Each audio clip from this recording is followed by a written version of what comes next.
iOS और Android हमेशा से एक डिबेट बन करके रहता है। एंड्रॉइड यूजर्स बोलते हैं कि एंड्रॉइड बेस्ट है और आईफोन यूजर्स बोलते हैं कि iOS ही बेस्ट है। और ये जान करके आपको हैरानी होगी कि एप्पल खुद चाहता है कि ये डिबेट जिंदगी में कभी खत्म ना हो, हमेशा ही बनी रहे, क्योंकि जिस दिन इन दोनों में डिबेट खत्म होगी समझ लीजिएगा उस दिन भाई आईफोन और एंड्रॉइड के अंदर कोई फर्क नहीं रहा, सब एक हो गया। हालांकि एंड्रॉइड यूजर्स और एंड्रॉइड कंपनी चाहती है कि सेम फीचर्स हमारे जैसे ही एप्पल अपने फोन में भी प्रोवाइड करे, क्योंकि ये जानते हैं जिस दिन same features, same UI, same ही प्रोसेसर आईफोन ने देने स्टार्ट कर दिए तो अब तो सिर्फ दो चीज में कंपटीशन हो रहा है, एक तो एंड्रॉइड और दूसरा iOS। और जिस दिन iOS ने एंड्रॉइड वाले फीचर्स देने स्टार्ट कर दिए तो उसी दिन जिस रेस में एंड्रॉइड कंपनीज दौड़ रही है ना अपने आप को नंबर 1 लाने के लिए, नंबर 1 दिखाने के लिए, तो सेम ही सिचुएशन भाई iOS के साथ में हो जाएगी, फिर वो भी भाई इसी रेस में लग जाएगा, जो कि एप्पल कभी नहीं होने देगा। इसलिए एप्पल चाहता है कि ये डिबेट हमेशा बनती रहे, जिससे कि मैं एंड्रॉइड से अलग दुनिया को दिखता रहूं। कि मुझे रोको टोको मैं लिखता रहूंगा,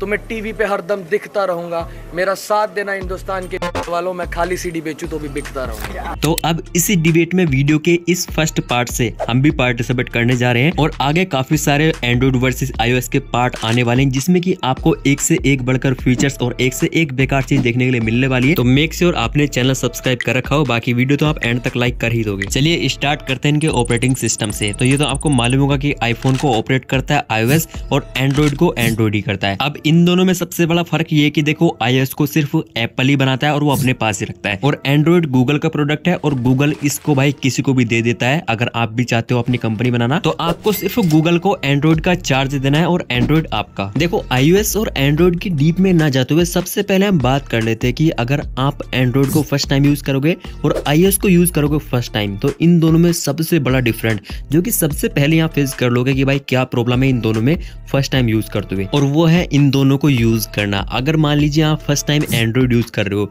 तो 3 दिन 4 दिन में आप समझ जाओगे कि आपने एंड्रॉइड कैसे यूज करना है। जो भी आपको समझ नहीं आ रहा कहीं पर सर्च कर लोगे तो आप समझ जाओगे, क्योंकि फर्स्ट टाइम यूज कर रहे हो, या फिर किसी से पूछ लोगे तो आपको समझ आ जाएगा कैसे आपने अपना फोन सेटअप करना है, कैसे कस्टमाइज करनी है अपनी सेटिंग। लेकिन वहीं पर अगर आप फर्स्ट टाइम iOS को यूज करने लगे तो आईफोन में सेटिंग होने के बावजूद भी आप अपने फोन को अपनी तरीके से कस्टमाइज नहीं कर पाओगे कि भाई इसको मैंने बटन को यहाँ पर रख लिया, बैक वाला यहाँ पर रख लिया, ये वाला यहाँ पर रख लिया, और ना ही नोटिफिकेशन को आप अपने तरीके से खोल सकते हो। जैसे कि एंड्रॉइड में आप कहीं से भी गिरा दीजिए शटर को तो वहीं पर नोटिफिकेशन आ जाएगी, ठीक है। हालांकि इसमें कस्टमाइज करने के लिए होता है, लेकिन इसमें भाई जहां पर खुलनी है वहीं पर खुलनी है, कस्टमाइज नहीं कर पाओगे, वॉलपेपर चेंज नहीं कर पाओगे, और भी काफी सारी सेटिंग ऐसी है जिनको अगर आप कस्टमाइज करने जाओगे तो या तो वो होंगी नहीं, अगर होंगी तो भाई आपने सेटिंग के अंदर जाना पड़ेगा, मतलब डीपली भाई जा करके उसको वहां से कस्टमाइज करना पड़ेगा। लेकिन वहीं पर अगर आप एंड्रॉइड की बात करें, जैसे कि सबसे पहले एग्जांपल लेते हैं ब्राइटनेस का। अगर आप एंड्रॉइड फोन्स में ब्राइटनेस को ऑटो पर रखना चाहते हो कि अगर मैं धूप में जाऊं तो भाई ब्राइटनेस अपने आप ही ज्यादा हो जाए, और अगर मैं अंधेरे में आऊं तो ब्राइटनेस अपने आप ही कम हो जाए, तो एंड्रॉइड में ब्राइटनेस के सामने ही ए बना हुआ आता है, सभी ने देखा हुआ एंड्रॉइड यूजर्स ने। तो वहां पर अगर आप ए पर टैप कर दोगे तो उस पर पहली बात तो वहां पता चल जाएगा कि भाई ये ऑन है, और वो ऑटोमेटिक अपने आप ही ब्राइटनेस को एडजस्ट कर लेगा, ठीक है। और अगर आप चाहते हो कि भाई ये ऑटोमेटिक ना करे, आप मैन्युअली करो, तो भाई उसको ऑफ कर दीजिए, आराम से हो जाएगा। और अब वहीं पर आप यूज कर रहे हो iOS, तो भाई उसमें क्या होगा, एक तो ब्राइटनेस ऑटोमेटिक ही रहती है उसके अंदर, अगर ब्राइटनेस उसको गिरानी है तो गिरानी है भाई, आप उसको कितना ही मैन्युअली बढ़ाते रहो, लेकिन उसको अगर ड्रॉप करनी है तो आपकी वो सुनेगा नहीं। सबसे बड़ी प्रॉब्लम तो ये होती है, ठीक है। और दूसरी चीज, अगर मान लीजिए आप ऑटो पर करने भी जाते हो कि भाई ब्राइटनेस ऑटोमेटिकली इंक्रीज या फिर डाउन होती रहे, तो उसके लिए भी आपने पहले सेटिंग में जाना पड़ेगा। सेटिंग के अंदर भी आपको ब्राइटनेस पर जाना कर उसको ऑन या ऑफ करना पड़ेगा, और ये भी इतना आसान है जैसे कि मैंने बता दिया। फर्स्ट टाइम यूज करते हो तो भाई आप ढूंढते ढूंढते परेशान हो जाओगे, अगर आप यूज करते हो काफी टाइम से तो भाई सब कुछ ईजी हो जाता है। ऐसे तो भाई कंपेरिजन भी करना बेकार ही है, मैं क्या करूं फिर, जॉब छोड़ दूं? अगर आप यूज ही करोगे तो फिर आपको कोई भी प्रॉब्लम नहीं आएगी, सब चीज का सोल्यूशन आपको मिल जाएगा, ठीक है। तो अब आप समझ सकते हो भाई जब इतनी सी छोटी सी सेटिंग के लिए हमें इतने कुछ झेलना पड़ रहा है, ठीक है, तो और भी काफी सारी सेटिंग है जो कि हम डे बाय डे उसको चेंज करते रहते हैं, कस्टमाइज करते रहते हैं, तो उनको करने में आपको कितनी प्रॉब्लम आने वाली है। और उनमें भी भाई काफी सारी सेटिंग्स तो ऐसी जिनको आप अपने हिसाब से कस्टमाइज कर ही नहीं पाओगे, जो एप्पल ने दे दिया उसी से आपको काम चलाना पड़ेगा। iOS एंड्रॉइड में सेकंड सबसे बड़ा डिफरेंट है फोन्स एंड कॉल मैनेजमेंट। देखो ये सब आपको पता है भाई, एक फोन जो होता है सबसे मेन मेन काम होता है उसका कॉलिंग पर बातें करना, ठीक है। और सारे फीचर्स, सेटिंग, दिखावा, एंटरटेनमेंट, ये तो सब बात की बात है। सबसे पहले तो भाई देखो कॉल हिस्ट्री को, कॉल मैनेजमेंट को सबसे इजी रखना चाहिए। अब यहाँ पर iOS ने क्या चोच लेकर रखे हैं ये जरा ध्यान से सुनना, क्योंकि आपके काम की चीज है। अब मान लीजिए कभी भाई आपके पास कॉल आई थी 2 महीने पहले, 3 महीने पहले, ठीक है। उसके बाद आपकी भाई बहुत सारी कॉल हो गई, लेकिन वो नंबर आपको याद नहीं रहा, आपको बस डेट याद है कि भाई इस डेट को मेरे को फोन आया था, इस टाइम आया था। तो एंड्रॉइड में तो आप कितनी पुरानी कॉल हिस्ट्री को जाकर चेकआउट कर सकते हो, नंबर देख सकते हो कि भाई इस नंबर से मुझे इस दिन कॉल आई थी। लेकिन iOS में ऐसा नहीं है। iOS में सिर्फ आप लास्ट की 100 कॉल से चेकआउट कर सकते हो, उसके आगे की कॉल आपके खत्म हो जाएंगे। चलो भाई एक बार को ये प्रॉब्लम सोल्व हो जाएगी, हम नंबर सेव कर लेंगे, हमें पता है कि भाई बाद में नहीं मिलेगा, तुमने नंबर सेव कर लिया।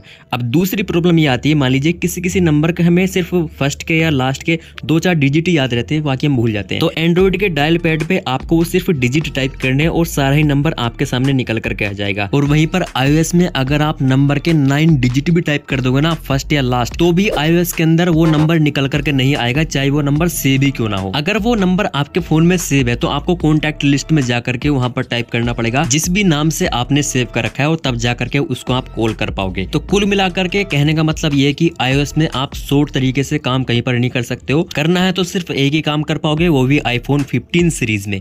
उसमें आपको एक्शन बटन दिया गया है, वहां से आप सेलेक्ट करके एक चीज को एक्सेस कर सकते हो शॉर्ट तरीके से, वरना सारे काम आपको भाई अपने लॉन्ग फॉर्मेट में ही करने पड़ेंगे। और अभी रुको जरा, क्लाइमैक्स तो अभी बाकी है। एंड्रॉइड में क्या होता है, अगर हमने व्हाट्सएप पे कॉल की तो हमें व्हाट्सएप पर ही दिखाएगा, अगर हमने नॉर्मली कॉल की तो वहां पर हमें दिखाएगा डायल पैड के अंदर, और अगर हमने भाई किसी और तरीके से जैसे गूगल मीट से या फिर डुओ से कॉल किए तो वहीं पर दिखाएगा। लेकिन भाई iOS के अंदर चाहे फिर आपको व्हाट्सएप से कॉल आई हो, डायल पैड पे आपने कॉल की हो डायरेक्टली, गूगल मीट पे कॉल आई हो, या फिर किसी भी अदर एप्लीकेशन से आपको कॉल आई है, वो सारी कॉल आपको भाई एक ही जगह पर दिखा देगा आपके डायल पैड के अंदर, जो कि भाई सबसे बड़ी दिक्कत की बात है। और अब उसी डायल पैड में आपको किसी पर्सन को कॉल करनी हो तो आपने जाकर के डायरेक्टली उसको कॉल कर दिया। आप सोचोगे कि यार ये तो नॉर्मली कॉल होगी जैसे हम वॉइस पे बातें करते हैं, लेकिन नहीं। अगर उस पर्सन से आपने लास्ट टाइम किसी अदर एप्लीकेशन में बात की, मान लीजिए आपने व्हाट्सएप से की थी, तो आपकी कॉल नॉर्मली ना जाकर के सीधी व्हाट्सएप पे जाकर के लगेगी उसको। तो ये है भाई iOS, यहाँ पर सीधा सीधा कुछ नहीं मिलता है, घुमा चढ़ा करके ये आपको दिखाया गया है, जो कि यूज करने में काफी डिफिकल्टी हो, जिससे कि आपको एंड्रॉइड से अलग तो कुछ लगे iOS के अंदर, और यही भाई iOS है। और ये सब जानबूझ करके एप्पल करता है अपने प्रोडक्ट के अंदर, ऐसा नहीं कि वो कर नहीं सकते भाई, बहुत अच्छे से कर सकते हैं, बहुत सिंपल कर सकते हैं। पर वही बात है ना भाई, जो मैंने स्टार्टिंग में बोला कि इनको अपने फोन को इजी इसलिए नहीं रखना क्योंकि अगर गरीब लोग ने इसको यूज कर लिया तो फिर हर कोई बोल देगा कि यार गरीब लोग भी यूज कर रहे हैं तो आईफोन की कोई कीमत रह नहीं गई। तो इसलिए अनपढ़ और गवार लोग इसको ना ले पाए, इसलिए जानबूझ करके ऐसा करते हैं कि भाई इसको कोई ले ही ना पाए। अमीर लोग लेगा तो गरीब भी सोचेगा कि इसको अमीर लोग ही ले सकते हैं, अगर गरीब लोग ने ले लिया तो भाई सोचेगा यार ये तो गरीब ने ले रखा है, इसको मैं क्यों ही लूंगा। तो बहुत बड़ी मार्केट रिसर्च और बहुत ही बड़ी स्ट्रेटेजी यूज करते हैं इसके पीछे कि आपको वैल्यू कैसी मिलेगी, और अगर आपको वैल्यू मिलेगी तो फिर आप एप्पल आईफोन को वैल्यू दोगे।